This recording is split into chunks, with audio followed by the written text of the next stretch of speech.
Bapak, Ibu, dan saudara-saudariku yang terkasih dalam Tuhan kita Yesus Kristus, salam sejahtera untuk kita semua. Berkat Allah yang Maha Kuasa senantiasa menyertai kita. Marilah kita mendengarkan dan merenungkan bacaan-bacaan kitab suci hari Rabu tanggal 25 Mei tahun 2022. Bacaan pertama dari Kisah Para Rasul pasal 17 ayat 15 dilanjutkan dengan ayat 22 sampai pasal 18 ayat 1. Orang-orang yang mengiringi Paulus menemaninya sampai di Athena, lalu kembali dengan pesan kepada Silas dan Timotius supaya mereka selekas mungkin datang kepadanya. Paulus pergi berdiri di Areopagus dan berkata, "Hai orang-orang Athena, aku lihat bahwa dalam segala hal kamu sangat beribadah kepada dewa-dewa.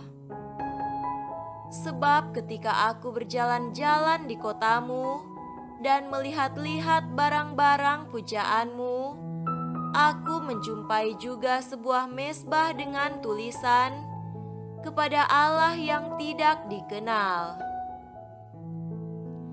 Apa yang kamu sembah tanpa mengenalnya, itulah yang kuberitakan kepada kamu.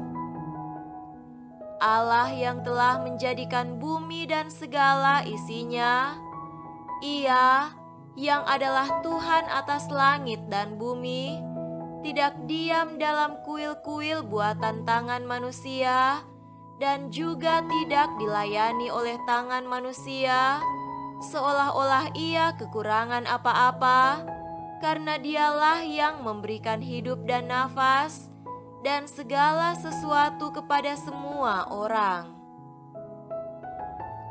Dari satu orang saja, Ia telah menjadikan semua bangsa dan umat manusia untuk mendiami seluruh muka bumi, dan Ia telah menentukan musim-musim bagi mereka dan batas-batas kediaman mereka, supaya mereka mencari Dia dan mudah-mudahan menjamah dan menemukan Dia, walaupun Ia tidak jauh dari kita masing-masing. Sebab di dalam Dia kita hidup, kita bergerak, kita ada, seperti yang telah juga dikatakan oleh pujangga-pujanggamu, sebab kita ini dari keturunan Allah juga.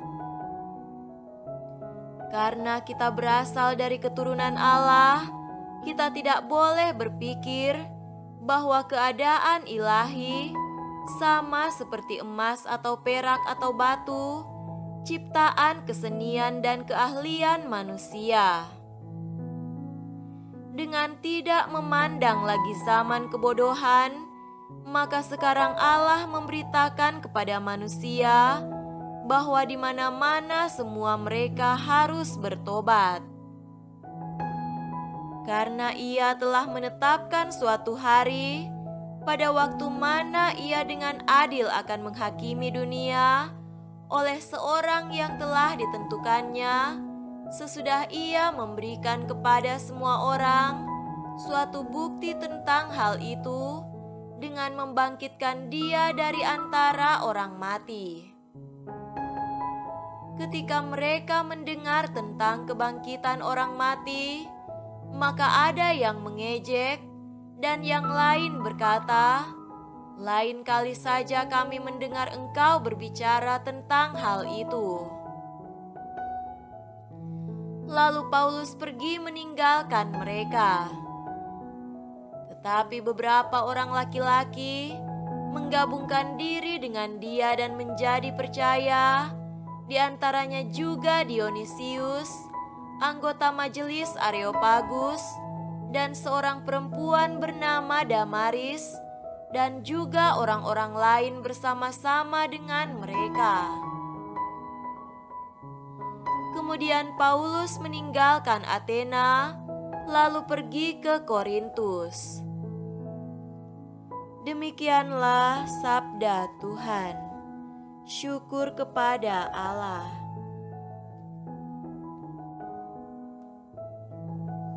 Semoga Tuhan beserta kita sekarang dan selama-lamanya.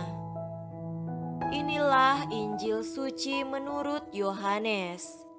Dimuliakanlah Tuhan.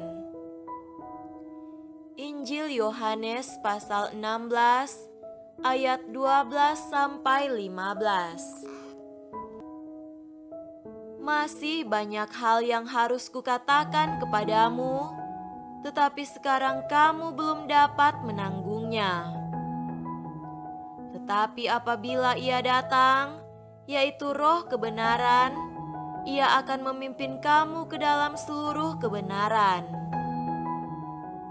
Sebab Ia tidak akan berkata-kata dari dirinya sendiri, tetapi segala sesuatu yang didengarnya itulah yang akan dikatakannya, dan Ia akan memberitakan kepadamu hal-hal yang akan datang.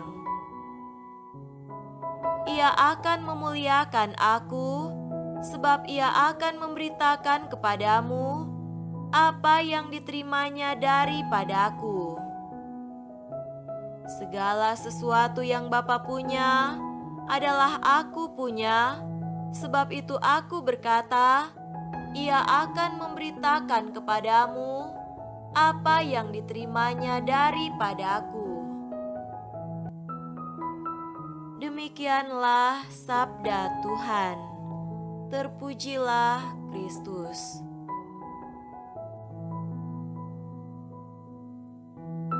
Saudara-saudariku yang terkasih dalam Tuhan kita Yesus Kristus, tema renungan kita pada hari ini adalah kehidupan doa membantu mendengarkan bisikan Roh Kudus.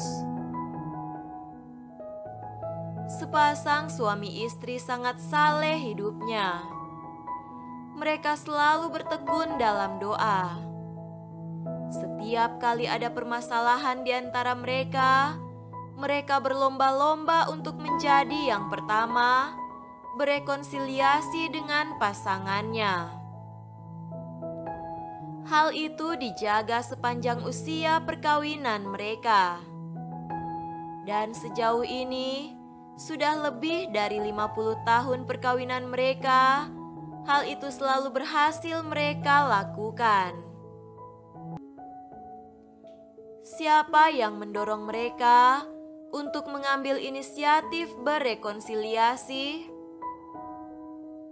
Roh Kuduslah yang menuntun mereka. Ia menerangi hati dan budi mereka, membisikkan dalam hati mereka, untuk dengan rendah hati membuat inisiatif berekonsiliasi. Mengapa mereka mampu untuk mendengarkan bisikan Roh? Mereka memilah-milah apa yang mereka pikirkan dan mendengarkan bisikan Roh karena mereka tekun dalam doa. Saudaraku terkasih, Roh Kudus mengingatkan kita kembali untuk memberikan kesan dalam hati yang percaya akan sabda Allah, dan melalui sabdanya ini, hukum Allah terukir dalam hati kita dan menjadi kriteria kita dalam mengevaluasi keputusan-keputusan yang kita buat dan sebagai pedoman dalam aktivitas sehari-hari kita. Ia menjadi prinsip dalam menjalani kehidupan. Roh Kudus adalah penuntun kita, pendamping yang senantiasa beserta kita sejak kita dipermandikan. Kehadirannya dalam diri kita diteguhkan ketika kita menerima sakramen penguatan. Tetapi seringkali kita tidak menyadari kehadirannya di dalam hidup kita.